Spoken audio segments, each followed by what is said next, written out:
ಧೃತಿಗೆಡದಿರು ಮನವೇ. ಒಬ್ಬ ಸಂತ ಒಂದು ದಾರಿ ಹಿಡಿದು ಹೋಗುತ್ತಿದ್ದ. ಆಗ ಚಳಿಗಾಲ. ಇನ್ನೂ ಸೂರ್ಯೋದಯ ಆಗಿರಲಿಲ್ಲ. ಅರುಣೋದಯ ಆಗಿತ್ತು ಅಷ್ಟೇ. ದಾರಿಯಲ್ಲಿ ಹುಲ್ಲು ಬೆಳೆದಿತ್ತು. ಅದರ ಮೇಲೊಂದು ಇಬ್ಬನಿ ಹನಿ ಕುಂತಿತ್ತು. ಆಕಾಶದಿಂದ ಹರಡಿದ ಕೆಂಪು ಕಿರಣ ಆ ಇಬ್ಬನಿ ಮೇಲೆ ಬಿದ್ದಿತ್ತು. ಅದಕ್ಕೆ ಆ ಇಬ್ಬನಿ ಮುತ್ತಿನಂತೆ ಹೊಳೆಯುತ್ತಿತ್ತು. ನೋಡುಗನಿಗೆ ಅದು ಅಸಲಿ ಮುತ್ತಿನಂತೆಯೇ ಕಾಣುತ್ತಿತ್ತು.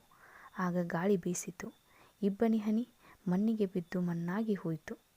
ಇದನ್ನು ನೋಡಿದ ಸಂತನಿಗೆ ಜೀವನವೂ ಇಷ್ಟೇ ಅಂತ ಅನ್ನಿಸಿಬಿಟ್ಟಿತು. ದೇಹ ಎನ್ನುವ ಹುಲ್ಲಿನ ಮೇಲೆ ಜೀವ ಎಂಬ ಹನಿ ಕುಂತೈತಿ.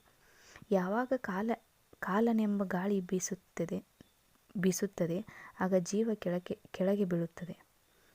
ದೇಹ ಕೂಡ ಮಣ್ಣಲ್ಲಿ ಮಣ್ಣಾಗಿ ಹೋಗುತ್ತದೆ. ಸಂತನಿಗೆ ಅಲ್ಲೇ ನಿತ್ಯದ ದರ್ಶನ ಆಗಿತ್ತು. ಸತ್ಯದ ಸಾಕ್ಷಾತ್ಕಾರವೂ ಆಗಿತ್ತು. ನಾವೆಲ್ಲ ಹುಲ್ಲಿನ ಮೇಲೆ ಬಿದ್ದ ಇಬ್ಬನಿ ಹನಿ ಅಷ್ಟೇ. ದಾರ್ಶನಿಕನಿಗೆ, ಜ್ಞಾನಿಗೆ, ಸಂತನಿಗೆ ಈ ಜಗತ್ತು ಒಂದು ಪ್ರಯೋಗಶಾಲೆ. ಪ್ರತಿಯೊಂದು ವಿಷಯ ಕೂಡ ಆತನಿಗೆ ಆಕರ. ವಿಶ್ವವೇ ಒಂದು ವಿಶ್ವವಿದ್ಯಾಲಯ. ಪ್ರತಿಯೊಂದು ಅಣುವಿನಲ್ಲಿಯೂ ಆತ ಹೊಸ ಹೊಸ ವಿಷಯಗಳನ್ನು ಕಲಿಯುತ್ತಾನೆ. ಅವನ ಗ್ರಂಥಾಲಯ ಅನ್ನೋದು ಎಲ್ಲೋ ಒಂದು ಕಟ್ಟಡದಲ್ಲಿ ಇಲ್ಲ. ಗ್ರಂಥಾಲಯ ಅವನ ಗ್ರಂಥಿಗಳಲ್ಲೇ ಇದೆ. ಎಲ್ಲರಿಂದಲೂ ಕಲಿಯುತ್ತಾನೆ. ಜೀವನದ ಸತ್ಯದ ಸಾಕ್ಷಾತ್ಕಾರ ಅವನಿಗೆ ಎಲ್ಲರಿಂದಲೂ ಆಗುತ್ತದೆ. ಈ ಜೀವನ ನಾವು ಅಂದುಕೊಂಡಂತೆ ನಡೆಯುವುದಿಲ್ಲ. ಕಷ್ಟಗಳ ಸರಮಾಲೆ ಅದು. ಆದಿ ದುಃಖಗಳು, ವ್ಯಾಧಿ ದುಃಖಗಳು ಬಂದೇ ಬರುತ್ತವೆ. ಶರೀರದ ದುಃಖಗಳೂ ಒಂದೇ ಎರಡೇ. ಆದರೂ ಒಂದು ಮಾತು ನೆನಪಿನಲ್ಲಿಡಬೇಕು. ಈ ದುಃಖಗಳು ನಮಗೆ ಮಾತ್ರ ಬಂದಿಲ್ಲ. ಎಲ್ಲರಿಗೂ ದುಃಖವಿದೆ. ಯಾರಿಗೆ ಜೀವನದಲ್ಲಿ ಕಷ್ಟ ಬಂದಿಲ್ಲ ಹೇಳಿ? ಎಲ್ಲರ ಜೀವನದಲ್ಲೂ ಕಷ್ಟಗಳು ಬಂದೇ ಬರುತ್ತವೆ. ಹೂವಿನ ಜೊತೆ ಮುಳ್ಳು ಇದ್ದೇ ಇರುತ್ತದೆ. ಹಾಗೆ ಜೀವನದಲ್ಲಿ ಸಂತೋಷದ ಜೊತೆಗೆ ಕಷ್ಟಗಳೂ ಬರುತ್ತವೆ.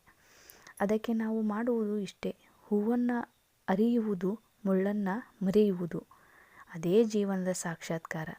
ಒಬ್ಬ ಗುರುಗಳ ಹತ್ತಿರ ಬಂದು, ಅಪ್ಪ ಭಾಳ ತ್ರಾಸಾಗಕತ್ತೈತಿ ಅಂದ. ಅದಕ್ಕೆ ಗುರುಗಳು, ನಮಗೂ ಭಾಳ ತ್ರಾಸಾಗತೈತಿ ಅಂದರು. ಯಾಕೆ, ನಿಮಗೇನು ತ್ರಾಸ ಎಂದು ಕೇಳಿದ ಶಿಷ್ಯ, ನಿಮ್ಮದು ತ್ರಾಸು ಕೇಳಿನೇ ನಮಗೆ ತ್ರಾಸಾಗಕತ್ತೈತಿ.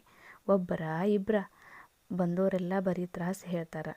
ಮಠಕ್ಕೆ ಬಂದ ಒಬ್ಬರಾದರೂ ನಾನು ಆರಾಮದೀನಿ ಅಂತಾರೇನು ಎಂದರು ಗುರುಗಳು. ಅದಕ್ಕೆ ಶಿಷ್ಯ, ಏನು ಮಾಡೋದು, ಕಷ್ಟಗಳಂತೂ ಬರ್ತಾವಲ್ಲ ಎಂದ. ಆಗ ಚಿಂತಿಸದಿರು.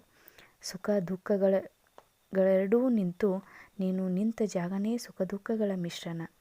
ಚಿಂತೆ ಮಾಡಕ್ಕೆ ಹೋಗಬೇಡ.